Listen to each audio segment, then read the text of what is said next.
to be reading a book called Ideas That Matter. Now, it wasn't exactly what I'm looking for, but I do remember when I was younger, like there was this book, and it was like this collection of like little short excerpts, and it touched on different, concepts and like philosophy. This is where I learned where I think Nietzsche talks about, how to kill God, and then one of the things is if everybody stops believing in it, then it no longer exists, and that's one way you know what I'm saying. That was just an idea, so philosophy, rhetoric. I was looking for a couple different books. Now there was another one. It was really interesting, but it was just straight info dumping. It asked questions and it was visually appealing. Like I flipped through the pages. I'm like, oh, this looks cool. This looks cool. This looks cool. Like and stuff like that. And it's going to ask a question, but it was more for you to like think about the question if you felt like it, type of thing. So there's something in that because I didn't want to, like, if I didn't want to, if I saw a question I didn't want to think about it too much or whatever, then I'm not going to. That's why I was just kind of going through it and skimming through it. Whereas I feel like reading gives me the opportunity to say, oh, whether if I want to refute the idea or not. So that's why I went with this one. There was a couple. That was the one that, as far as like I was actually going to sit down and look at, it was either this one or the other one. The only thing I like about this one is the fact that there's two things. Well, they can be a good and a whatchamacallit. It's the fact that the ideas in this book are, it talks about just random different ideas or whatever, but they're, what, alphabetical order. It's in alphabetical order. So I kind of sort of, I don't know why, but that as I'm reading through, just because of alphabetical order, they still are going to be from topic to topic, but I don't know. But I wanted more, I just wanted more like philosophy, controversial ways of thinking type of, just something, just looking at some stuff like that. So I'm going to be reading a book. It's called Ideas That Matter. Ideas That Matter. I read here and there. Haven't been doing like nothing consistently. This is a rather, thick book. This is a rather thick book. But yeah, one of the things I saw Kai Cenat, he was reading, and he's reading, 15, 20 minutes a day type of thing. So I'm gonna read through, and then if I see any like really good ideas, I'll make like another type of video for that. But okay, I'm gonna just go ahead and read into this. It's called Ideas That Matter by A.C. Grayling. All right. First idea. First idea is called absolutism. In political philosophy, absolutism denotes a system of government in which the ruling power is unconstrained by constitutional, traditional, or other limitations. Alas, political absolutism still exists in the world, disguised under different names and sometimes hidden by the way it operates, but the same in its effects as absolutism always has been. The recent past is littered with the names of absolutists, some petty, some big, some malign, some more or less benign. Robert Mugabe, Idi Amin, Saddam Hussein, the Imams of Iran, the royal family of Saudi Arabia, Lee Kuan Yew of Singapore, and one has only to look around the contemporary world to name some still in power and others who have joined them. Law in an absolutist dispensation consists in which, hold on, law in an absolutist dispensation consists in the wishes and directives of the sovereign. The views of Thomas Hobbes gives the best known statement of this thesis. Believing that life in a state of nature is a brutal condition of raw conflict in which might is right. Hobbes argued that the ideal society in one is one in which people yield their individual sovereignty to an absolute ruler in exchange for his or its protection. Okay, I'm going to read that paragraph again. I just need to kind of sort of like, really absorb that. Law in an absolutist dispensation consists in the wishes and directives of the sovereign, so who's ever ruling. The views of Hobbes give the best known statement of this thesis, believing that life in a state of nature is a brutal condition of raw conflict in which might is right. So the stronger is going to be the one who rules. Hobbes argued that the ideal society is one in which people yield their individual sovereignty, so they give up their own, like, okay, I'm going to do this and I'm going to do that. They give it up to a person in exchange for his or its protection. I'm going to keep reading. After the revolutions in North America and France in the late 18th century, debate about politics was frequently couched in terms of contrast, and typically the actual conflict between absolutism and constitutionalism. Liberal thinkers recognized that absolutism could take many disguises, from absolute monarchy to mob rule, which I guess is called ochlocracy. I've never seen that word. Ochlocracy. ACH. No. OCHLOCRACY. Ochlo is I'm assuming that's how you pronounce that. OCHLO. OCHLO. Ochlocracy. Ochlocracy. I'm gonna have to look for the pronunciation on that. Let me go back to the beginning of the sentence. Liberal thinkers recognize that absolutism could take many disguises, from absolute monarchy to mob rule, masquerading as democracy. For this reason, some of them found the new working class political consciousness as troubling as the prospect of a return to absolute monarchy. They were not alone in this fear, nor indeed were they in the vanguard of it.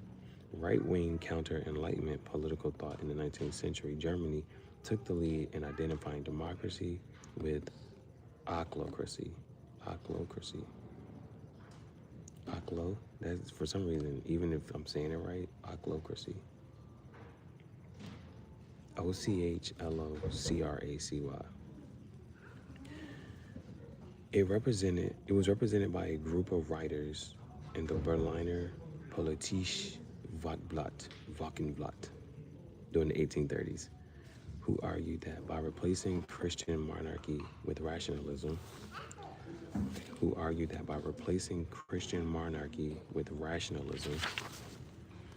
and conceptions of individual liberty and natural rights, the philosophers of the Enlightenment had promoted the threat of a new absolutism. It was a view that proved perennially influential, as shown by such later thinking as Adorno and Horkheimer, who adapted the argument to blame the Enlightenment for Nazism and Stalinism. Okay, this one, I'm gonna have to read that one again as well.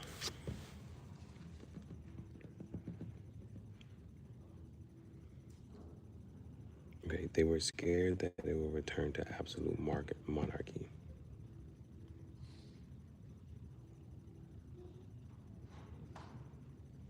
Germany took the lead in identifying democracy with ochlocracy. I need to figure out the pronunciation of ochlocracy. It was represented by a group of writers who argued that by replacing Christian monarchy with rationalism and conceptions of individual liberty and natural rights, the philosophers of Enlightenment had promoted the threat of a new absolutism.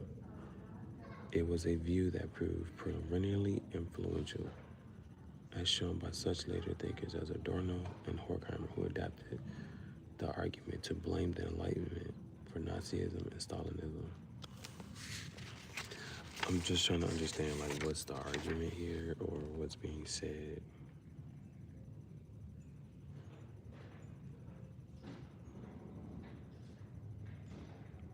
Okay, we gotta go back to the definition of absolutism. Absolutism denotes a system of government in which the ruling power is unconstrained by constitutional, traditional, or other limitations. Okay, so it could be a person or it could be a mob rule, which is the autocracy. Oclocracy. And it's just saying that they just get to have free reign as far as what they do. They're not really restricted.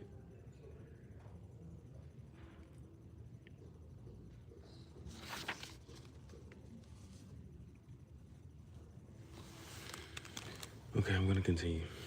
Nevertheless, 19th century French and British political thinkers consistently used absolutism as a term of disparagement for any political tendencies that offered to concentrate power in the hands of one or a few, or conversely, left minorities unprotected against unbridled majority will. This is the sense of the term that survives in discussion of totalitarianism, dictatorship, and unconstitutional forms of government in general. So it's almost like those are like synonyms in a sense. The absolutism, totalitarianism, dictatorship, and unconstitutional forms of government in general. In moral philosophy, absolutism is the view that certain actions, so that's the political part. That's the political part. In moral philosophy, it's just taking in a different context, it has a different, whatever. Absolutism is the view that certain actions are without exception wrong, whatever their consequences, and certain others are without exception obligatory, likewise, whatever the consequences. So, absolutism in the political sense is a person or a group that just is able to reign without a lot of, any type of pushback or anything. Absolutism in a philosophical sense is that actions they're wrong or like you're supposed to do it. That's obligatory. The consequence of it doesn't matter though.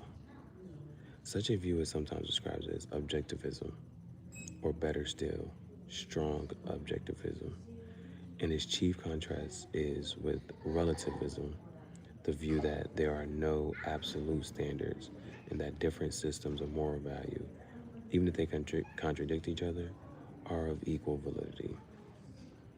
In denying the relevance of consequences, moral absolutism also, therefore, and of course, stands in opposition to consequentialism.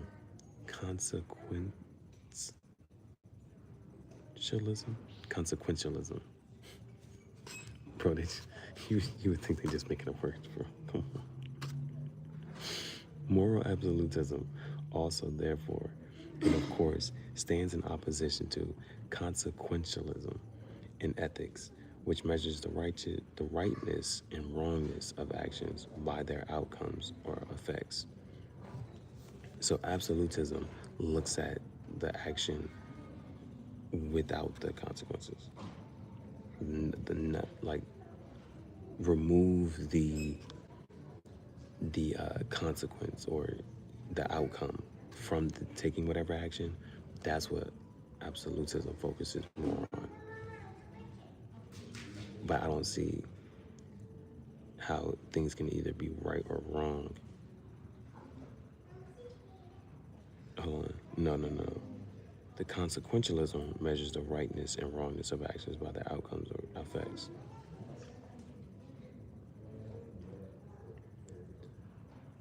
Um, I'm trying to figure out, in moral philosophy, absolutism is the view that certain actions are without exception wrong, whatever the consequences, and certain others are without exception obligatory, likewise, whatever the consequences. It's the whole like you're supposed to either this action is supposed to happen or you're just not supposed to do it, and that's what basically book is saying that absolutism is. And then, in its strong objectivism, it is close to the view that moral value is an intrinsic quality, as argued in deontology. The natural home of absolutist ethics is religion, especially a fundamentalist or literalist stamp, in which the commands of a deity or prescriptions laid down in text regarded as sacred are taken to hold absolutely. For political absolutism, see communism, fascism, politics, totalitarianism. For moral absolutism, see consequentialism, deontology, relativism. So this first one, I know this is just the first idea is absolutism or whatever, but I think there's two things as far as like you reading something, you can know what a word, you know, but what it means by itself, but then in the like just in context, trying to pick up on certain words and then putting the whole idea together, and of course to teach. No, yeah, to teach is to learn twice. So um, I was just trying to the consequentialism made sense. Like that's what we normally kind of do. Absolutism, I'm trying to understand like if you have an action, right? How how could that action be? Because it says certain actions are, without exception, wrong. How could a certain action ever be considered wrong?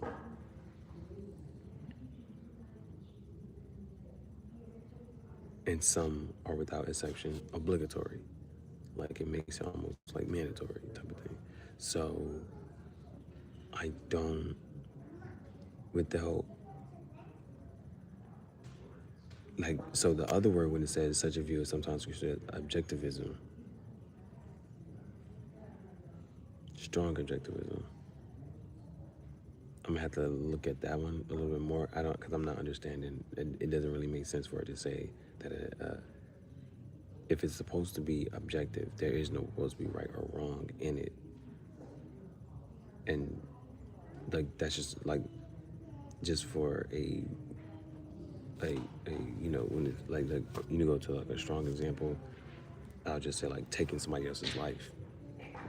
I would think that there is no, with the objectivism and the way they're describing it with the absolutism, there is no right or wrong in doing that.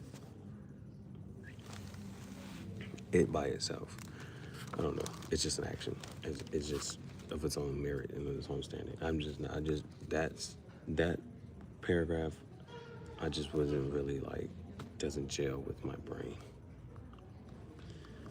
The other parts of it though, and I'm not sure about what they were trying to like really. I don't know if they were trying to say like because I don't know. It just talked about the political sense. I'm going to the next idea. Accommodation theory. Accommodation theory states that when people talk to each other, they adjust their behavior and manner of speech to take account of, to accommodate themselves to, the topic, the circumstances, and the other people engaged with them in the conversation. For two simple examples, people talk more slowly to foreigners and use baby talk when interacting with infants. The way people communicate with each other is central to the kind of social interaction at issue. Thus, friends or lovers, and especially people in the process of becoming friends or lovers, make every effort to converge in manner, accent, tone, and topic. Someone wishing to keep his distance or disagree will almost always adopt a manner of speaking expressively different from that of the other party. I can take that. That's how you. That's just a way, in a generic sense, if you want to keep, like, basically what it said, if you want to keep your distance from someone, like you don't want someone to try to get closer to you, befriend you, you want to make sure, like, it's clear that, like, they're staying, like, they don't try to, like, just become closer to you at all, then you will take this stance of having a manner of speaking and expressing different from them. And I think there's basically conceptually what I'm trying to say is that, like, choosing to do that. Like, you for sure can just do that. Like, if you're just talking to someone and you don't really know them or this and a third, you can for sure just choose to do, like, and say, like, you're going to have different manners in speech and, this and third. But like I said, like, if you're trying to become friends with somebody, or where are we at here? People who are in the process of becoming friends or lovers, like, they make every effort to converge in manner, accent, tone, and topic. Whereas if you're for sure trying to, like, distinguish yourself and not and keep this distance, like, I'm trying to make it in. What I'm trying to convey is the fact that you can take a stance of choosing that, whereas sometimes conversation, just depending on who it is, what it is, this and third, like, it usually can be like this standstill. But I'm just saying, choose it. You can choose it though, right? That's what I'm trying to say. Because sometimes it's like you're trying to, right? So don't think it knows or whatever. But I see it though. These ideas matter because it is clear that the difficulties experienced by immigrants and foreigners everywhere arise in part from the difference in their speech mannerisms and the limits to their ability to converge with native speakers when trying to communicate. As the world globalizes further at an increasingly rapid pace, and as major migrations of people, especially from the southern to the northern hemisphere, continue, so the problems and too often the frictions increase. Combination theory, for all its surface simplicity, gives insight into how miscommunication and misinterpretation happen and how matters can be improved. Communication difficulties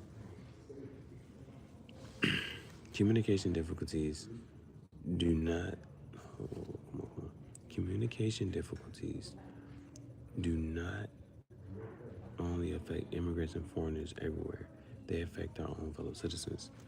Social expectations and beliefs about class, intelligence, and status are influenced by accent and other speech mannerisms, and therefore certain people from certain classes or regions can be disadvantaged when seeking jobs, especially away from their home localities, by the methods of communicating they learn when young.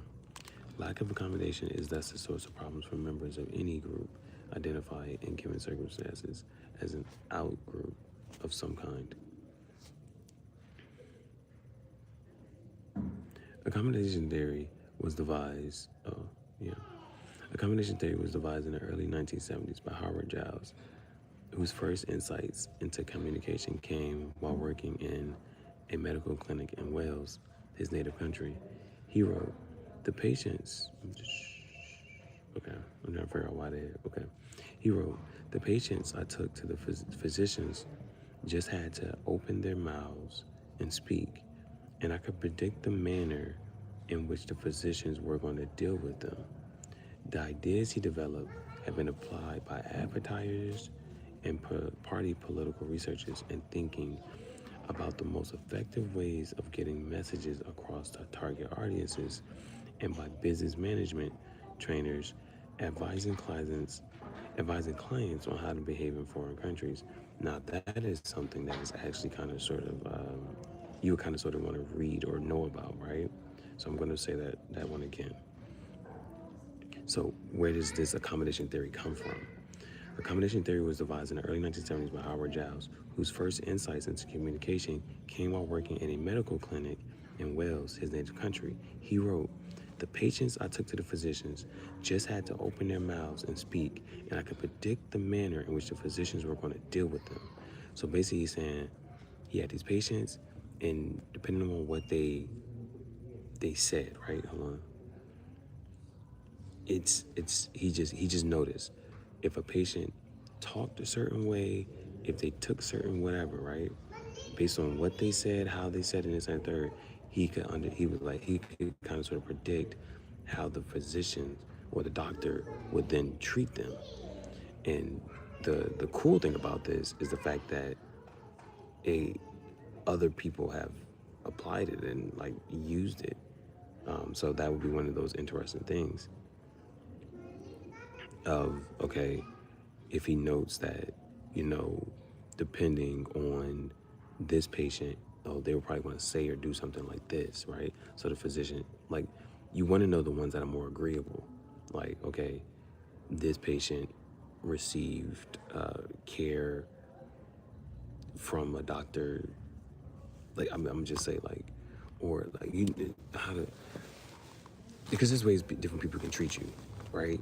So you would say, okay, man, I saw how this patient talked or said and did certain things, and doctors were more than likely to accommodate or agree or do whatever they needed, whatever, that type of thing, right?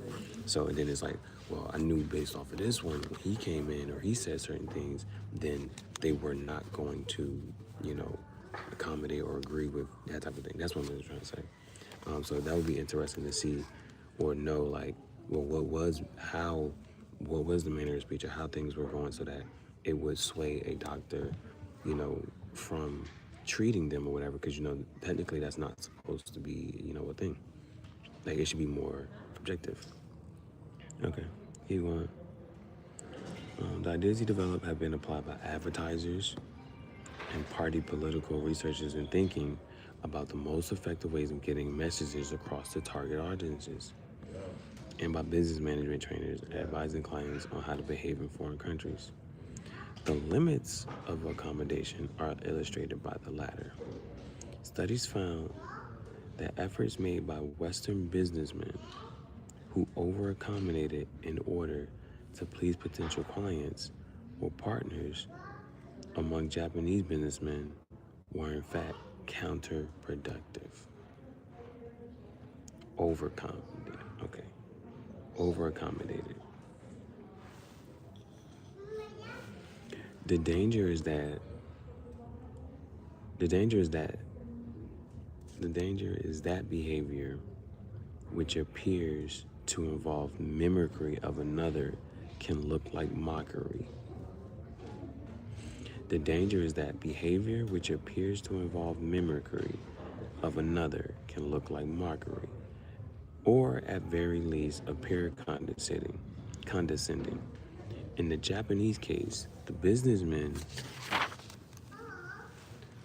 from Japan preferred the foreigners to be foreigners, and thus presumably to meet their own expectations and to conform to their own planned mode of interaction.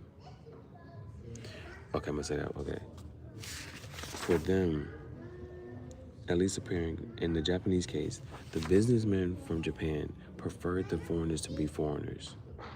So basically, like, if they're American, they expect them to be American, and thus presumably to meet their own expectations and to conform to their own planned mode of interaction. Because basically what he's saying is that, like, if it's a Japanese man about to have a business meeting with an American, then the Japanese one has expected the American to act American, to be American, and he wants him to be that way. And so changing it up doesn't bode well.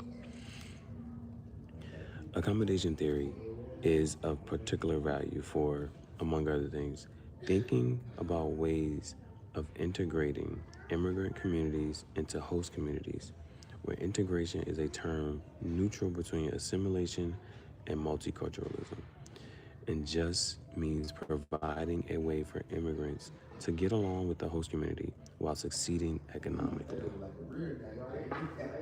Now that's big, right?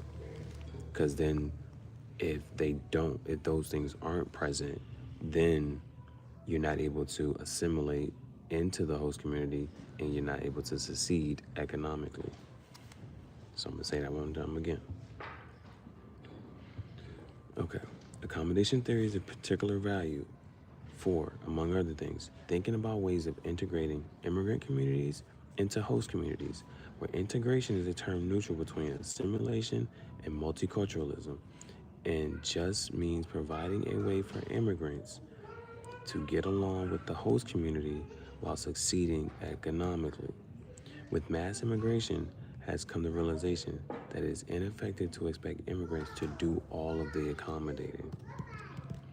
And that has resulted in host community adjustments to take account of linguistic and cultural factors and frontline provision of healthcare, education, social work, policing, and legal services. See advertising and multiculturalism. And so that's where you start to see, you see something in it was also translated in another language. That's that has to do with the accommodation theory. But also realizing that it's not just up to the immigrant to come in and just learn everything, and do all of the accommodating. It's also just, there's a level of accommodating to them. Okay, the next one is activism. I don't know if I want to read activism. The next one after that is aesthetics. Okay, so I'm gonna read activism. No. Okay, it's activism, then it's advertising. Okay, I'm gonna read activism. I'm not gonna skip over it. I'm just gonna, whether I understand it or not, we're just gonna go through it, right? I think that was the other thing I was about to talk about as far as reading. I could go through this whole thing and I could just say these words and just be able to pronounce them, but then that's just I was thinking about the understanding of the whole thing. Hey, we've been reading for about 30 minutes, bro. Roughly. Okay, let's go to the next one. The next one is called activism. Okay, activism.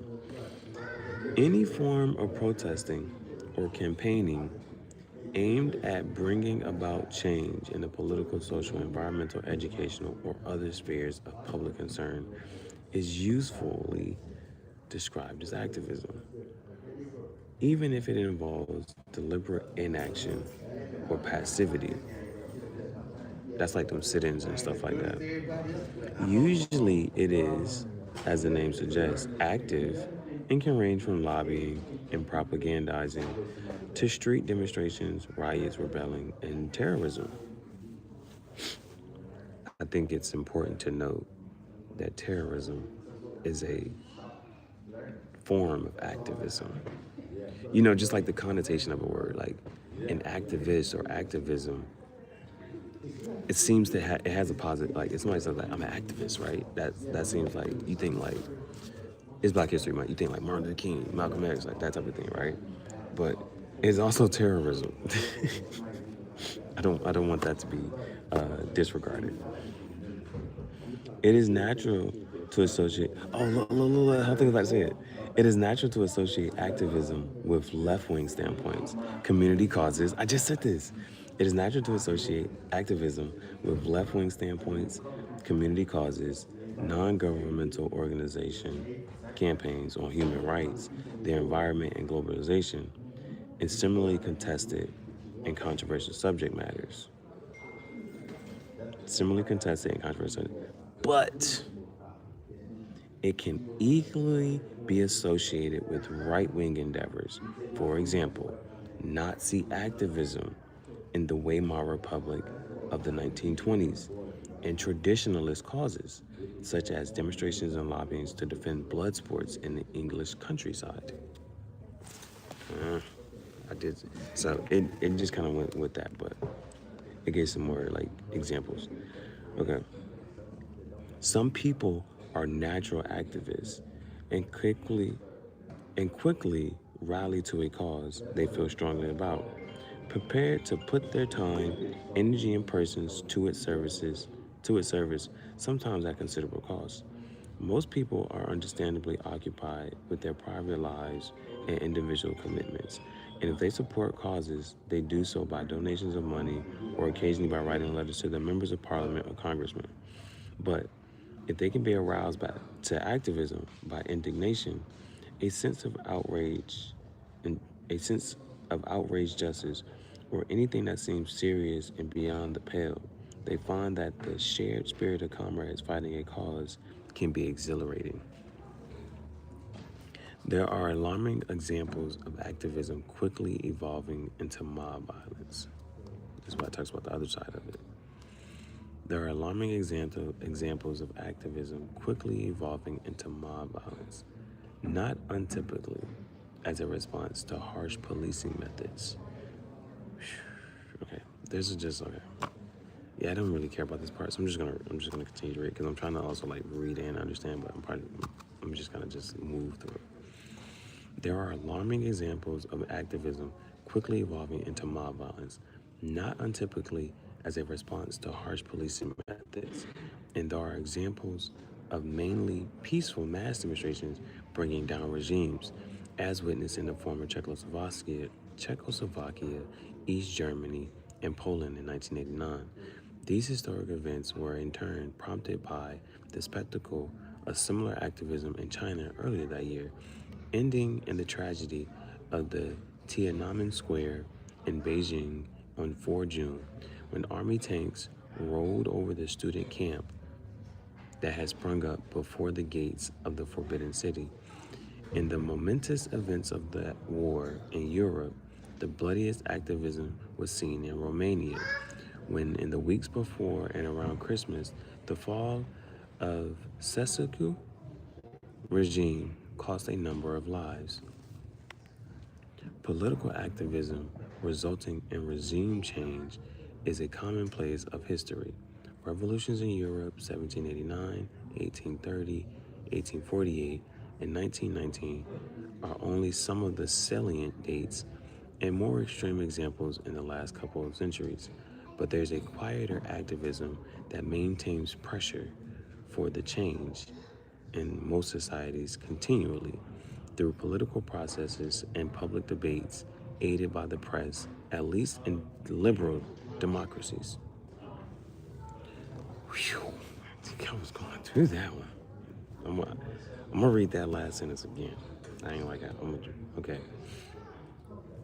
But there's a quieter activism that maintains pressures for the change in most societies continually through political processes and public debates aided by the press, at least in liberal democracies. Or at least there should be this latter kind of activism in liberal democracies. But a problem experienced by too many democracies is lack of participation, that is, lack of activism, with the result that there is low turnout at elections, disillusionment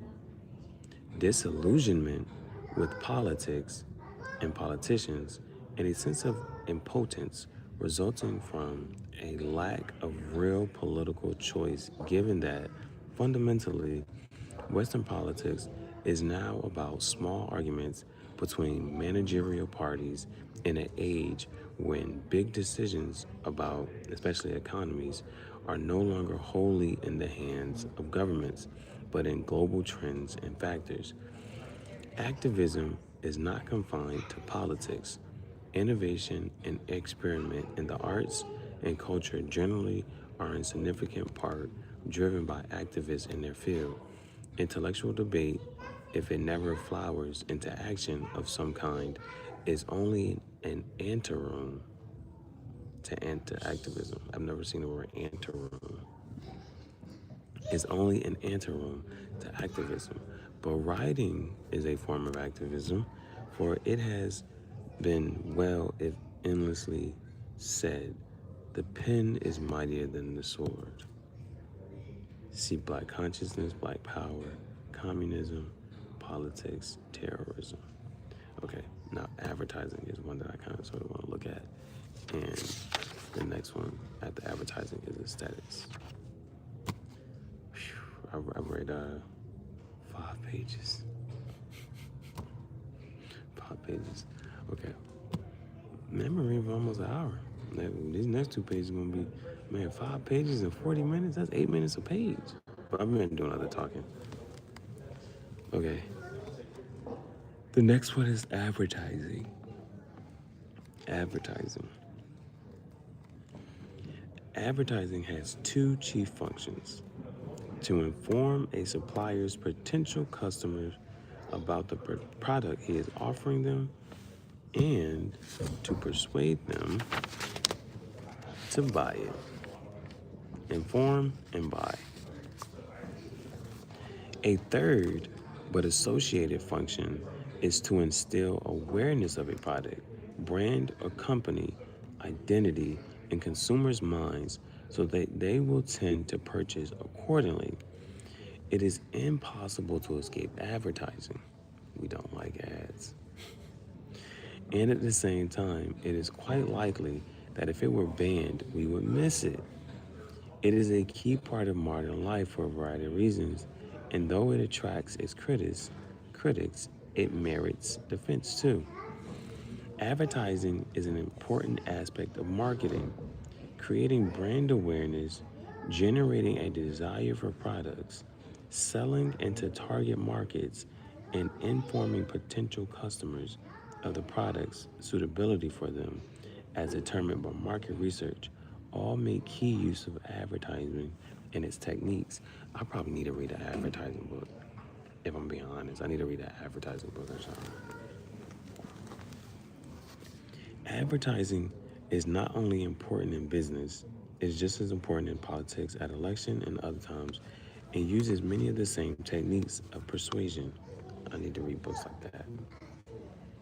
The first critical account of the nature and power of advertising was Vance Packard's The Hidden Persuaders, 1957, which sold over 1 million copies and, despite not being a very scholarly or even accurate book, placed the question of media and advertising manipulation center stage.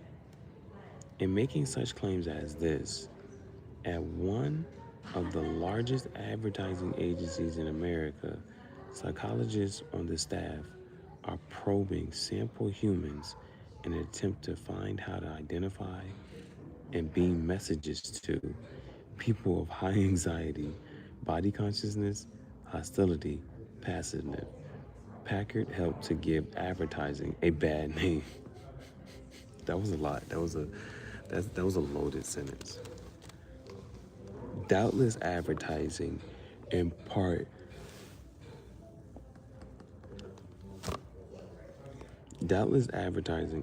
deserves a bad name. For after all, it is an instrument of persuasion, and even under strict rules requires truth-telling and accuracy. It generally succeeds in glossing facts, being tendentious,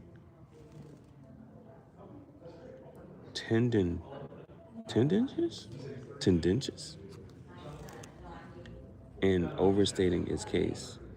It generally succeeds in glossing facts, being tendentious, and overstating its case. At the same time, much of the color, interest, wit, and amusement in life might be lost without its presence on television and billboards, and it serves the valuable purpose of letting people know what is on offer in the marketplace.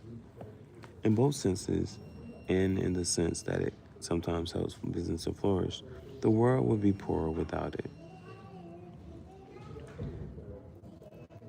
At its best, it combines miniature narrative, everyone loves a story, with the kind of humor that arises from real perception into the human condition and its foibles. Everyone loves a good story, with the kind of humor that arises from real perception into the human condition and its foibles. For the future historian of society, oh my gosh, I'm getting sleepy. Let me try to push the end of this. I'm getting sleepy. At its best, it combines miniature narrative, everyone loves a good story, with the kind of humor that arises from real perception into the human condition and its foibles. I don't know the word foibles. Foibls. Foibles. Foibles? Foibles? I don't know what that means. For the future historian of society, advertising's depictions of the dreams, desires, and hopes, not to say fears of acne, bad breath, social failure, looking a fool, and more, that advertising focuses on are a treasure trove of information, as they are for anyone who cares to step back and examine what the world wants for good or ill. So, if you want to know, for the future historian of society, advertising's depictions of dreams, desires, and hopes, that advertising focuses on are a treasure trove of information. If you want to know what the world wants,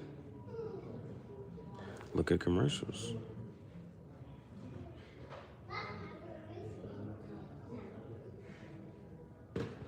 If you want to know what the world wants, look at commercials.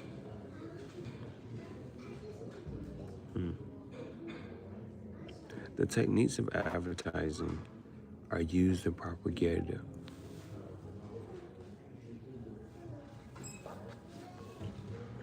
The techniques of advertising are used in propaganda, or as it is called in some liberal democracies, spin, to give the blessed gloss to what a government is doing or political party is saying.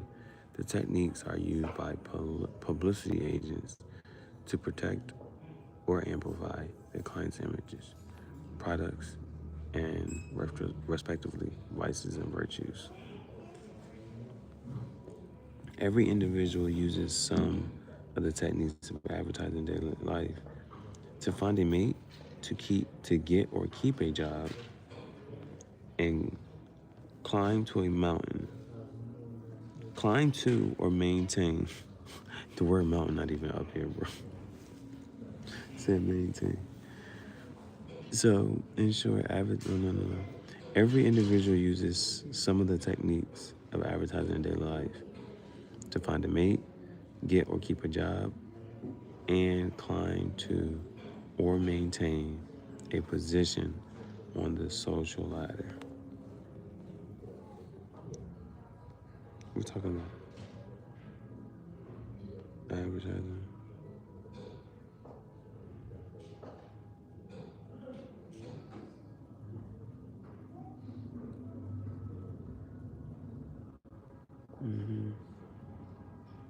Let me finish. I got two more sentences. Let me say that sentence over. Every individual uses some of the techniques of advertising in daily life to find a mate, get or keep a job, and climb to or maintain a position on the social ladder. In short, advertising is a various, ubiquitous, and necessary activity. One has only to be aware of it to make good use of it, which includes not being duped by it. See capitalism, consumerism, economics, internet, and psychology. The next one is aesthetics. That was one I kind of sort of wanted to read. The aesthetics. I wanted to read the aesthetics, but I'm getting sleepy. I wanted to read aesthetics, but I'm getting sleepy. Oh, man.